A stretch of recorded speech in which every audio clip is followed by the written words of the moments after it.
Ada seorang ulama namanya Ibrahim Al-Asom. Kalau pernah dengar, beliau disebut Al-Asom itu karena emang beliau orang yang sangat terjaga. Ibrahim Al-Asom ini ulama miskin, pengen haji. Setiap ada orang yang berangkat haji, beliau kayak ngucapin selamat gitu, terus melepaskan. Pas pelepasan jamaah haji, beliau selalu baper, nangis sendiri di pojok rumah. Dilihat sama putrinya, duh, kayaknya ayah pengen banget haji nih, tapi nggak cukup nafkah.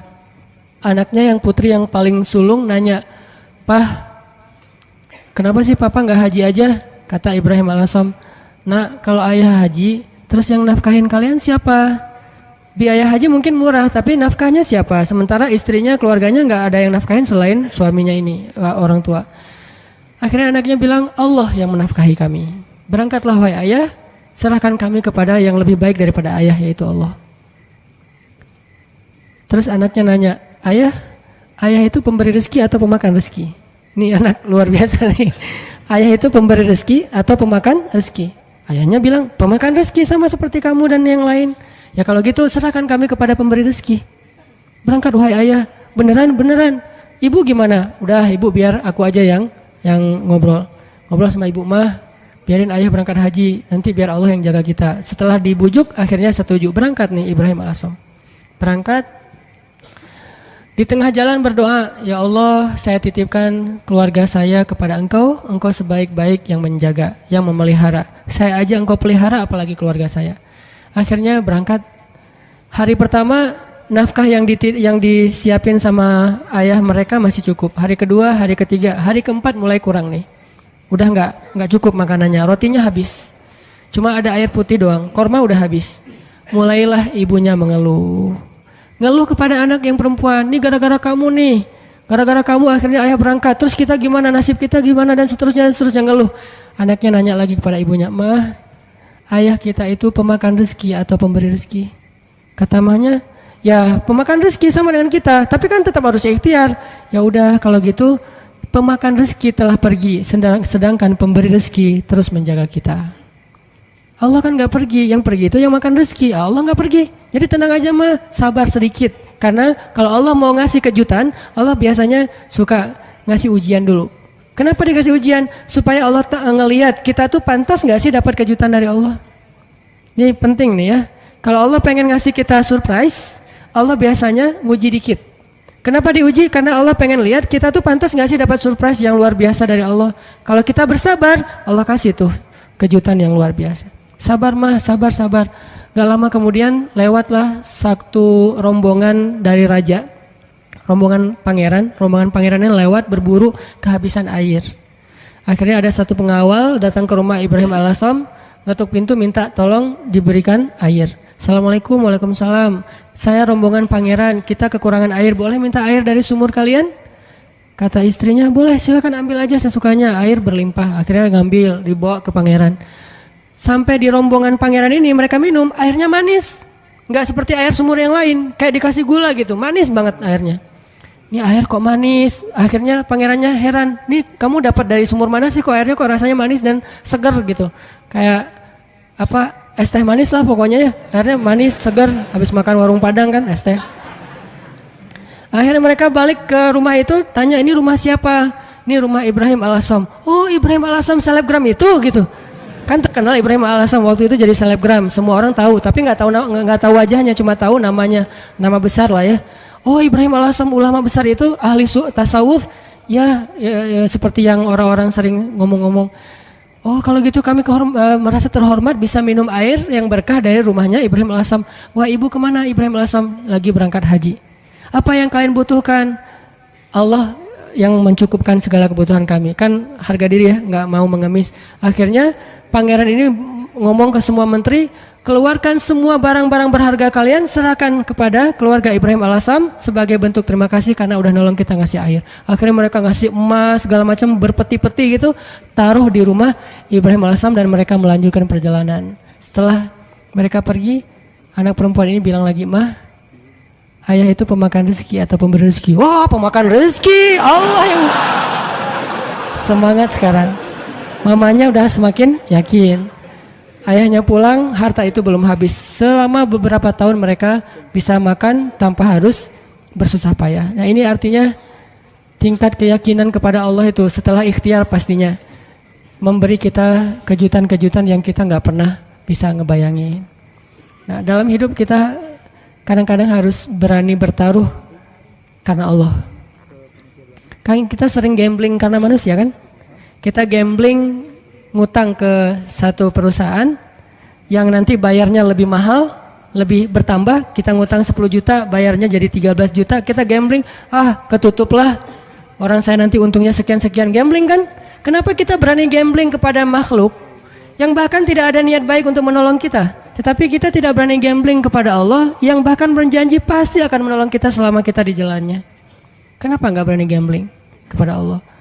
Nikah tunggu mapan dulu. Kenapa nggak gambling aja nikah? Nanti Allah mapankan. Bukankah janji Allah gitu? Kalau mereka fakir, kalau mereka fukoro, kalau mereka nggak punya makan, Allah yang akan memberi makan. Kan beres. Jadi datang ke calon mertua, Pak, saya pengen melamar anak Bapak. Udah punya kerja apa? Belum Pak. Terus gimana memberi makan anak saya? Allah yang memberikan makanan. Dan ngomongnya jangan ragu-ragu, yakin. Allah Pak, Bapak mau saya sebutin hadis-hadisnya. Siapin aja buku hadisnya beberapa lembar ya. Silakan Bapak boleh dibaca-baca pas waktu senggang. Mungkin waktu itu nggak langsung diterima. Hidayah orang kan bertahap ya. Waktu itu minimal dia udah ngerti dulu. Hari seminggu kemudian setelah dia baca hadis-hadis, akhirnya dia nelpon untuk ngomong lagi, minta hadis yang lain. Tapi nggak nerima-nerima gitu. Cuma pengen belajar agama doang. Intinya teman-teman, yakin sama Allah, bukan nunggu mapan baru nikah. Nikah Allah mapankan. Nunggu punya bekal baru berangkat ke luar negeri ke Mesir. Berangkat dulu, nanti Allah kasih bekal. Toh itu yang sering saya jelasin, yang kalau di YouTube kan namanya tuh gimana saya berangkat ke Mesir nggak bawa bekal. Ikhtiar udah mentok, dan mentok-mentoknya cuma dapat $1.000. Udah mentok banget tuh. Tabungan dikuras, kemudian ikut beberapa perlombaan supaya dapat hadiah. Memang waktu itu saya nggak ikhlas, pengen juara supaya dapat hadiah, dapat 500.000, dapat 1 juta. Wah bisa dikumpulin $1.000, habis bayar tiket sama travel, nggak ada uang sisa sama sekali, Rp1 juga nggak. Kan ikhtiarnya udah mentok nih. Apakah doa pernah mentok? Doa itu nggak ada mentoknya, ada aja terus. Ya udah ya Allah, saya udah ikhtiar, dapatnya cuma $1.000, sisanya pasti banyak, cuman ada di sisi Allah, bukan di sisi saya. Ada banyak, cuman di sisi Allah. Allah ghaniyun, Allah maha kaya. Wa ma indallahi khair, dan apa yang ada di sisi Allah pasti lebih baik daripada yang di sisi kita. Allah ngasihnya pas kita butuh. Sekarang saya kan belum butuh, butuhnya buat bayar travel. Ya udah Allah bayarin dulu buat travel. Kalau buat makan nanti ngasihnya pas mau makan, jangan sekarang. Kita kan sering yakinnya kalau udah ada di tangan kita, bukan di tangan Allah, dan itulah derajat keyakinan kita. Makanya yang terjadi keajaiban dalam hidup kita itu ya gitu-gitu aja. Kita yakin apa yang ada di tangan kita, bukan yakin apa yang ada di tangan Allah. Terus jangan di tangan Allah, saya gimana nanti? Ya pas kita butuh Allah kasih. Jadi ibaratnya kita kayak nitipin duit ke orang yang sangat terpercaya, orang tua kita gitu. Atau ke istri, Mama pegang ya, kita lagi kayak traveling berdua nih sama pasangan. Yang kamu yang pegang duitnya, kasih berapa? 10 juta, jalan ke Bali gitu. Kita khawatir nggak jalannya? Enggak, orang duitnya udah dipegang pasangan kita kan, dan kita percaya nggak mungkin dia duit itu dipakai sendiri, tiba-tiba dia beli gaun, beli apa, habis aja duitnya. Nggak mungkin, dia paham manajemen keuangan kita. Pas bayarin taksi, keluarin sama dia. Bayarin kasih tips ke bel saya di hotel, bayarin sama dia 15.000, 20.000. Ada terus ketika kita butuh. Gitu juga kita menitipkan nasib kita kepada Allah. Masalahnya cuma yakin. Bukan ada apa enggak, adanya pasti, yakin enggak, itu doang masalahnya. Sama kayak kita nitip ke pasangan tadi, ada duitnya, yakin enggak bahwa duit itu nanti akan dikasih pas kita butuh? Yakin. Berarti ke Allah juga harusnya kayak gitu. Bukan enggak ada duitnya, bukan enggak ada hartanya, bukan enggak ada kebaikan dan anugerah itu. Ada banget. Cuman yakin enggak kita Allah sebaik-baik yang memelihara? Berangkat ke Mesir, butuh makan, baru Allah kasih buat makan. Butuh bayar kos-kosan, awalnya 3 bulan pertama baru Allah kasih buat kos-kosan. Butuh, setiap butuh Allah kasih. Toh selama saya di Mesir, saya nggak pernah tuh ngerasa kurang dari kebutuhan saya, walaupun nggak megang lebih, tapi nggak pernah merasa kurang. Sama kan? Apa bedanya dengan orang yang pegang lebih? Nih ya, ada 2 orang nih. Yang satu pegang duit banyak, tapi yang dibelanjakan segitu-gitu aja. Yang satu nggak pegang duit banyak, tapi yang dibelanjakan juga sama dengan yang pegang duit banyak. Bedanya apa? Cuman beda tenang doang ya. Yang satu tenang karena megang duit banyak, yang satu nggak tenang karena nggak megang duit kan? Cuma beda itu doang. Padahal yang dibelanjain sama.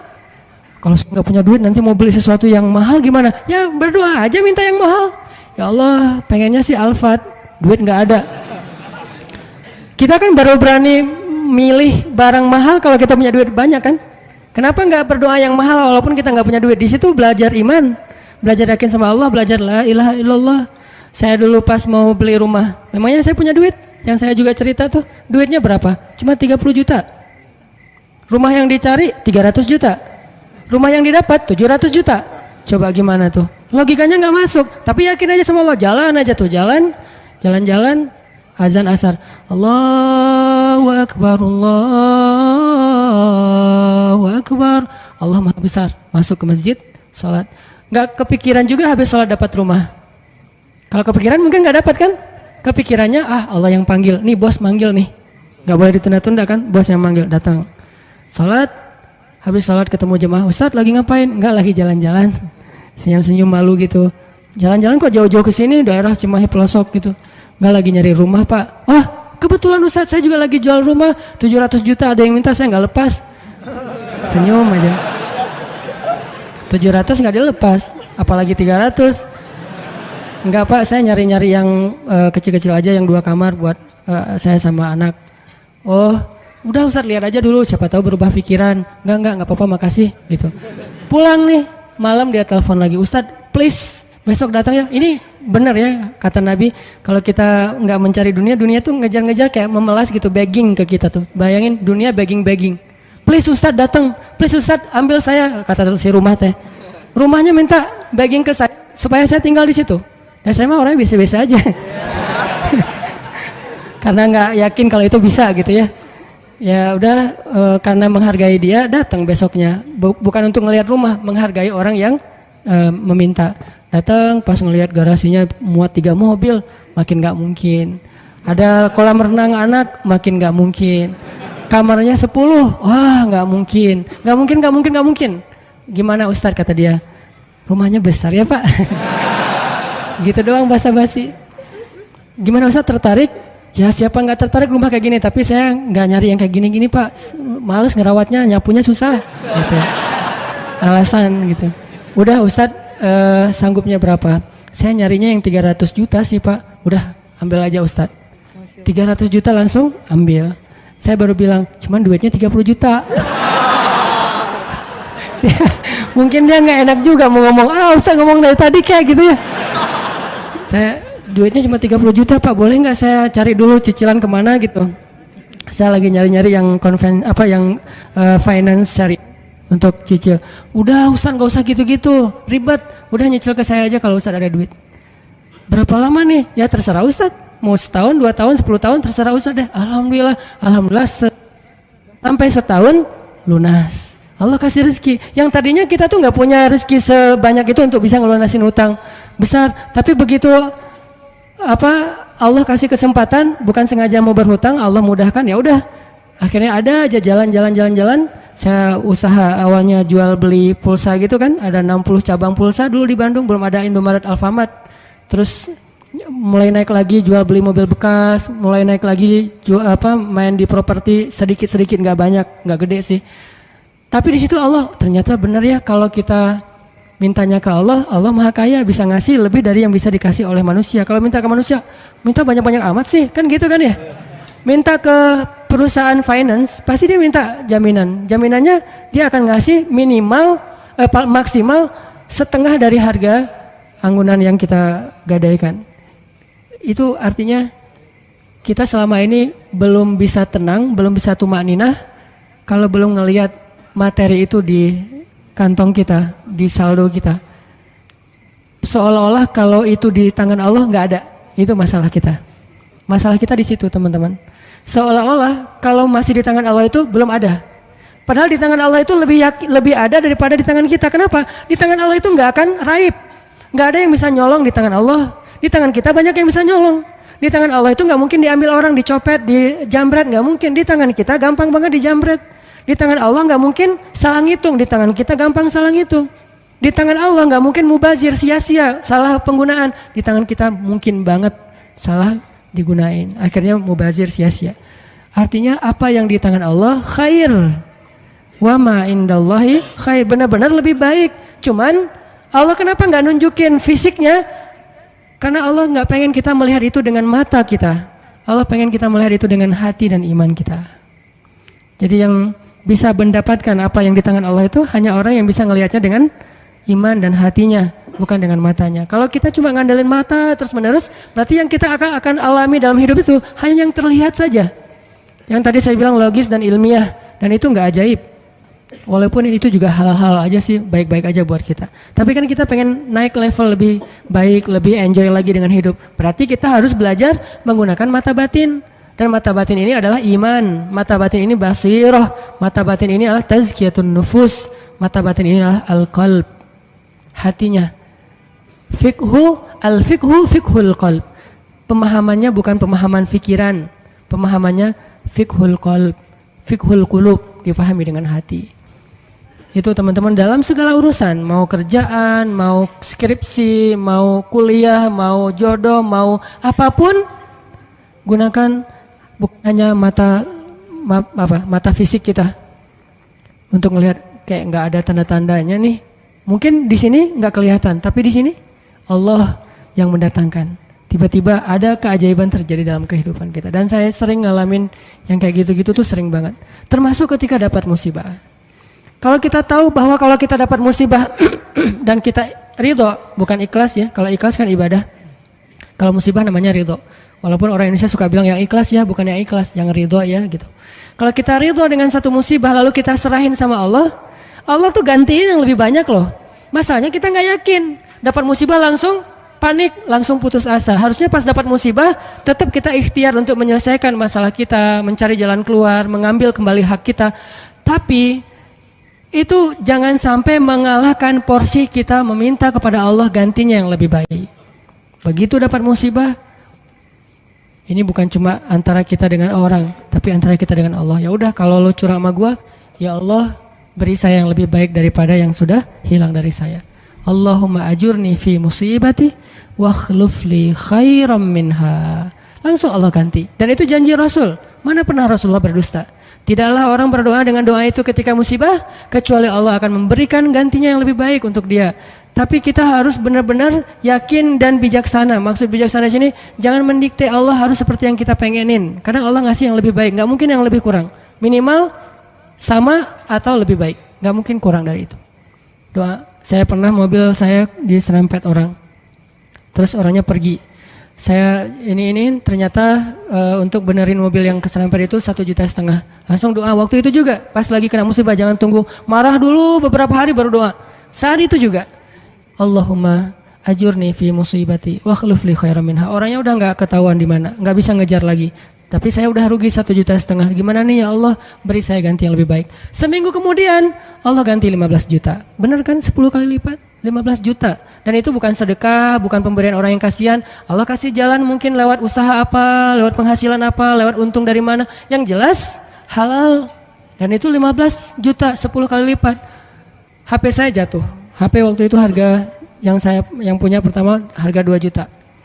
Ada qiyamul lail di masjid markasnya Pemuda Hijrah. Saya bangun jam 2, acaranya jam 2. Jadi udah telat kan. Bangun langsung panik gitu. Orang-orang pada nunggu.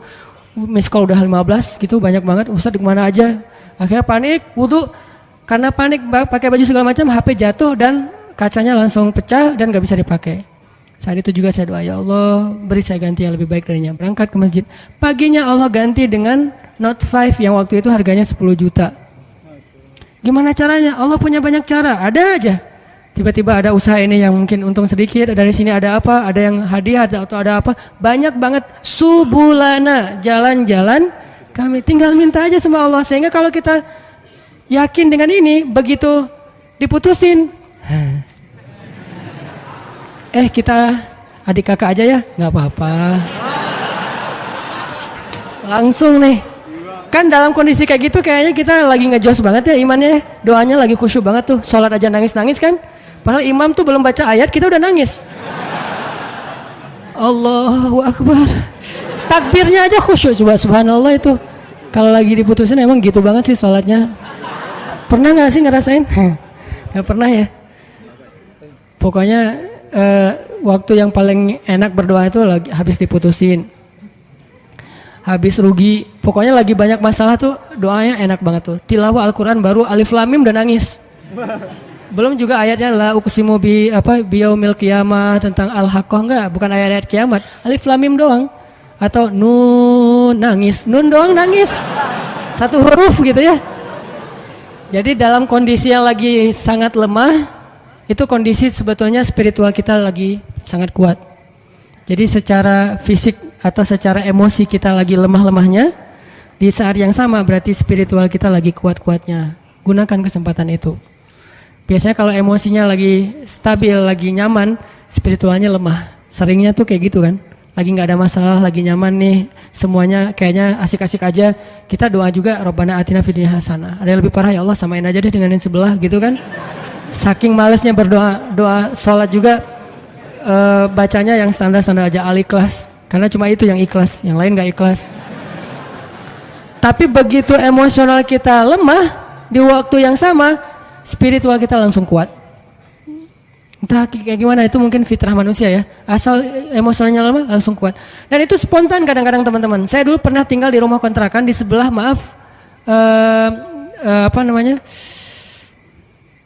lokalisasi. Jadi di sebelah rumah saya itu ada kayak asrama kayak gituan, kupu-kupu senja. Saya persis di sebelah rumahnya di Bandung tuh. Namanya Jalan Saninten. Kan ada Saritem, ada beberapa kan. Nih ada Saninten juga. Saya tinggal di sebelahnya. Kalau malam pokoknya kita sering dengar banyak hal-hal aneh aja di sebelah. Kalau saya mau ke masjid, saya sengaja ke masjid itu pakai jubah, pakai sorban, sah gitu ya. Terus janggut digini-giniin, padahal nggak panjang, tapi digini-giniin. Jalan depan cewek-cewek itu sore kan mereka udah pada duduk, udah selesai dandan, udah wangi kan, duduk depan gang tuh. Saya jalan, Assalamualaikum, Waalaikumsalam. Lewat. Kadang-kadang kalau malam mereka nggak kenal saya lagi lewat pakai motor gitu, langsung disamperin, om gini. Saya tinggal di situ. Oh ya maaf om, saya balik panggilin. Suka dipanggil-panggil gitu. Orang saya tinggalnya di situ. Pas anak udah agak gede, saya khawatir anak jadi nggak sehat dengan lingkungan itu, baru pindah. Tadi mau cerita apa ya? Hah? Oh ya, spontan ya. Nah, yang punya tempat itu pastinya nggak pernah sholat dan memang preman juga sih, badannya gede. Kalau dengan saya mungkin 4 kali saya lah.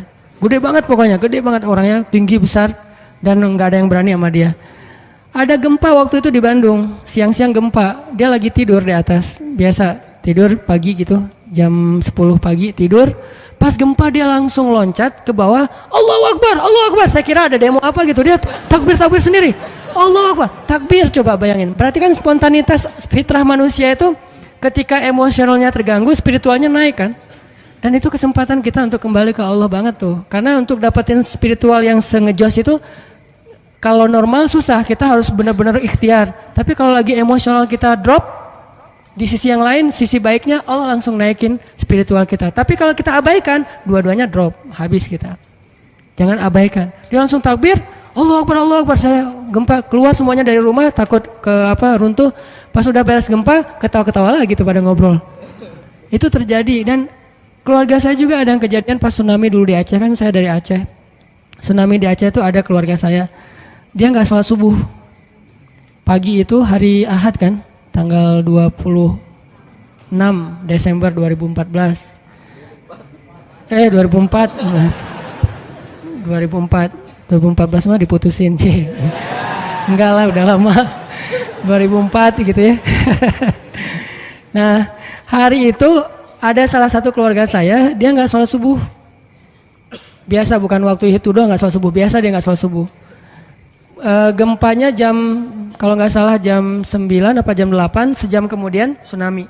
Pas tsunami dia tuh lari hilang, padahal orangnya itu sering berantem, pokoknya jagernya di kampung lah sering berantem sama orang-orang di terminal. Tapi begitu tsunami dia lari duluan. Adiknya malah ikut lari sama dia, ditarik sama dia lari. Pas sudah di tengah jalan, ingat balik lagi ke rumah karena dia ingat ibu sama kakaknya ketinggalan. Dia pengen nyelamatin ibunya. Kenapa yang satu lari terbirit-birit hilang, yang satu lagi balik? Karena yang satu itu ngerasa banyak dosa. Kalau saya mati hari ini, habis saya nanti di akhirat nih. Dia nggak berani mati. Daripada saya mati tapi belum salat subuh, lari dia tuh. Yang tadi salat subuh balik lagi. Nah ini jujurnya ketika spiritual berbicara kan. Mungkin kalau spiritual kita nggak bicara, kita akan sombong ngerasa apaan sih akhirat, apaan sih tauhid, apaan sih agama, apaan. Tapi begitu ada masalah yang pertama kita sebut siapa selain ibu kita? Allah, minimal oh my God. Dan itu bentuk dari fitrah manusia bahwa dia masih mengakui Tuhan. Tinggal masalah Tuhan yang mana nih kan itu ya.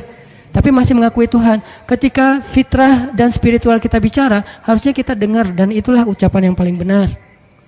Kalau yang bicara itu emosi kita, belum tentu benar, dia subjektif. Tapi kalau yang ngomong itu fitrah, itu benar banget tuh.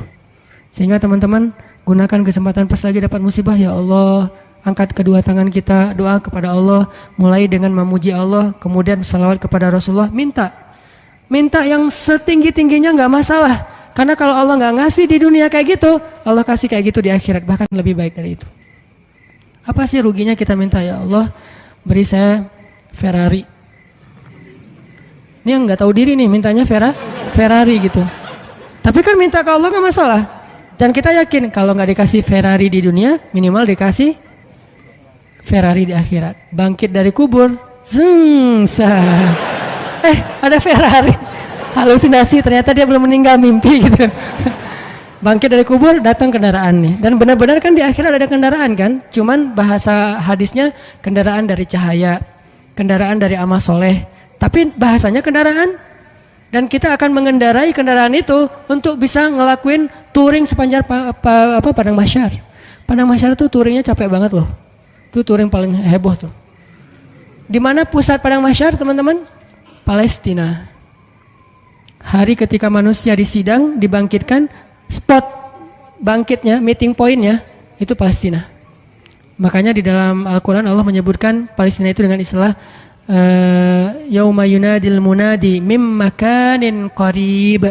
Hari ketika malaikat memanggil manusia dari tempat yang dekat. Semua ulama tafsir sepakat tempat yang dekat itu artinya Palestina, Al-Quds. Siapa yang meninggalnya di Palestina, itu sebuah kebaikan yang luar biasa karena nanti dia akan bangkit lebih dulu dan akan dimudahkan hisapnya. Itulah keutamaan salah satunya meninggal di Palestina, walaupun gak semuanya punya nasib yang sama. Tapi setidaknya manusia bangkit. Terus dari sini ke Palestina ngapain? Gimana jalannya? Mau jalan kaki? Dari Bekasi ke sini aja tadi berapa jam jalan kaki kan? Apalagi dari Sunda Kelapa ke Palestina, itu jauh banget loh. Jalan kaki itu bisa bertahun-tahun sampai ke Palestina. Dan itu bumi yang sekarang. Sedangkan Padang Mahsyar ribuan kali lipat lebih besar daripada bumi sekarang. Dan bumi Padang Mahsyar itu belum ada sekarang. Nanti Allah jadikan lagi setelah kita bangkit. Karena Allah berfirman di akhir surat Ibrahim, Yauma tubaddalul ardu ghairal ardi was samawat. Hari ketika ard itu bahasa Arab jadi bahasa Inggris earth. Itu bahasa Arab. Yauma tubaddalul ard ghairal ard was samawat. Hari ketika bumi yang lama diganti dengan bumi yang baru. Bumi yang lama namanya bumi yang sekarang, dunia, ardud dunia. Bumi yang baru namanya ardul mahsyar, padang mahsyar. Ukurannya miliaran kali lebih besar daripada bumi yang sekarang. Karena semua planet, bintang-bintang itu disatuin jadi satu bumi. Dan matahari cuma jadi satu dan dekat banget. Dan artinya jarak kita ke Palestina aja udah miliaran kali lebih jauh dari sekarang. Kalau nggak punya kendaraan terus mau jalan kaki kapan sampainya. Itulah kenapa ada orang di Padang Mahsyar ribuan tahun nggak beres-beres. Kenapa? Jalan doang dari ribuan tahun belum disidang. Harus ke Palestina. Sampai di sana sidangnya juga lama. Belum lagi ngelewatin Sirat. Sirat itu panjangnya dari bumi ke langit. Dan langit terjauh yang pernah ditemukan oleh sains berapa miliaran tahun perjalanan cahaya kan, bukan jalan kaki. Kalau nggak punya kendaraan gimana sampainya ke surga? Jadi untuk bisa sampai ke surga aja teman-teman, nggak ada kendaraan, itu mungkin menghabiskan usia kita miliaran tahun loh, belum sampai ke surga. Terus gimana dong Ustadz? Kita harus punya banyak kendaraan dan kebaikan, karena cuma itu yang bisa memudahkan perjalanan kita. Itu touring panjang banget. Jadi minta ya Allah yang kecepatannya berapa ribu kekuatan kuda misalnya, Ferrari. Gimana cara dapetin Ferrari itu? Doa terus menerus. Kalau nggak dikasih di dunia, yakin dikasih di akhirat. Kalau saya mah mending milihnya di dunia mah yang biasa-biasa aja, di akhirat yang luar biasa. Kenapa? Yang biasa-biasa juga di dunia udah cukup buat kita. Tapi yang luar biasa di akhirat itu emang kita butuhin banget. Ya Allah, matanya besar, hidungnya mancung, alisnya bertaut. Jadi alisnya tuh nggak ada pemisah, nyatu gitu. Alisnya bertaut. Kalau perlu ditato gitu ya, alisnya biar lurus. Alisnya bertaut ya Allah, atau kayak pedang gitu. Pedang ali bercabang. Tingginya sekian ya Allah, kulitnya putih Korea lah. Minta yang sebaik mungkin. Nanti kalau nggak dikasih jodoh kita kayak gitu di dunia, maka jodoh kita yang di dunia itu nanti akan Allah perindah di akhirat. Dan saya sering cerita, di surga itu nggak ada jomblo. Jadi nggak usah khawatir. Tetap ada wedding lah di surga. Dan WO-nya itu para malaikat banget. Malaikat yang nyiapin segala macam. Kita dirias sama malaikat. Nang sini nang, dirias sama malaikat. Malaikatnya tuh yang bagian rias yang keren-keren gitu. Dirias, udah secantik-cantiknya. Rambutnya nggak kusut lagi selama-lamanya, nggak ada cerita aduh keringetan ya, aduh AC-nya mati ya, ternyata ini apa segala macam, nggak ada tuh di surga. Selalu bahagia. Baitun, rumah yang tidak ada teriakan dan tidak ada keluhan, cuma ada di surga. Di rumah tangga di dunia tetap ada. Gimana pun soleh keluarga Nabi, Aisyah kadang-kadang mengeluh manusiawi, tapi di surga nggak ada. Nikah di surga. Siapa yang jadi walinya? Allah Subhanahu wa Ta'ala. Saya nikahkan kamu dengan perempuan yang soleha ini, perempuan dunia yang udah jadi bidadari, dengan mahar surga satu seluas langit dan bumi. Saya terima nikahnya. Nggak ada cerita di surga itu ngucapin akad nikah salah, itu nggak ada. Sah kata saksi, sah nggak ya, sah nggak ya, nggak deh. Ternyata saksinya mantan belum bisa move on gitu. Hati-hati cari saksi ya, jangan mantan. Pasti nggak sah melulu itu mah, 10 kali juga nggak sah. Intinya teman-teman, surga itu didapetin kalau kita benar-benar di dunia ini menggunakan semua kesempatan di sisi Allah SWT. Ada masalah minta ke Allah, ya Allah, ya Allah, doa aja yang sebaik mungkin, gak ada sia-sianya. Itu beberapa kisah yang mudah-mudahan bisa booster semangat kita beramal soleh dan selalu hadir dalam majelis para ulama. Dengerin taklim itu bukan berdebat ya, bukan untuk kita menganggap diri kita paling benar, yang lain salah, kita masuk surga, yang lain neraka, kita petunjuk, yang lain sesat, bukan. Dengerin taklim tuh untuk apa? Ngecas iman kita masing-masing. Jadi kalau dengerin materi, oh ini teman gua banget nih, ini dia banget nih, ini istri banget nih, ini suami banget, enggak, ini saya banget. Saya sering banget tuh dengerin taklim yang kayaknya khatib itu kayak ngomongin saya tuh. Kan saya udah 2 tahun ini nggak khutbah Jumat, jarang banget khutbah Jumat, sengaja nggak ngambil jadwal khutbah karena saya pengen jadi yang mendengar. Kalau dulu setiap Jumat khutbah, kalau sekarang setiap Jumat pengen dengerin ceramah. Sering banget tuh pas dengar ceramah si khatib itu kayak kenal saya, padahal kita nggak kenal. Yang diomongin saya aja tuh. Ada orang begini-begini lah, saya tuh. Kalau kayak gini dia begini, dia ngomong dan segala macam, dia kadang-kadang membicarakan sesuatu yang dia tidak amalkan. Dah gua banget nih. Terus aja kayak diceramahin seolah-olah satu masjid itu isinya cuma saya sendiri. Gak ada yang lain. Kan kita sering kan kayak gitu ya. Kenapa? Allah yang menggerakkan lisan seorang ustadz, ulama untuk menasihati kita. Sehingga gak perlu kita, wah ini mirip teman saya nih, harusnya dia dengar ya, harusnya saya rekam ya, ini harusnya istri saya dengar nih, harusnya suami saya dengar. Jangan mencari nasihat untuk orang lain, carilah nasihat untuk diri kita sendiri. Kalau kita lagi ada masalah sama pasangan, nanti kalau udah ada pasangan maksudnya, kalau kita punya masalah sama pasangan ya, jangan pernah googling hadis-hadis pasangan. Suami googling istri-istri yang soleh hadis, search. Jangan. Istri suami yang imam terbaik, search. Gak usah cari nasihat buat pasangan. Carilah nasihat buat diri sendiri. Suami hadis-hadis suami yang penyabar, search. Ketemu nih, kita jadi semangat lagi. Oh berarti saya yang salah. Istri yang solehah hadis, search. Oh saya yang salah. Gitu harusnya, jangan disilang. Kalau disilang, semuanya saling menuntut dan saling menyalahkan. Kalau sesuai dengan masing-masing kapasitasnya, semuanya saling memperbaiki diri. Cari buat diri kita. Ikut taklim buat memperbaiki diri, bukan memperbaiki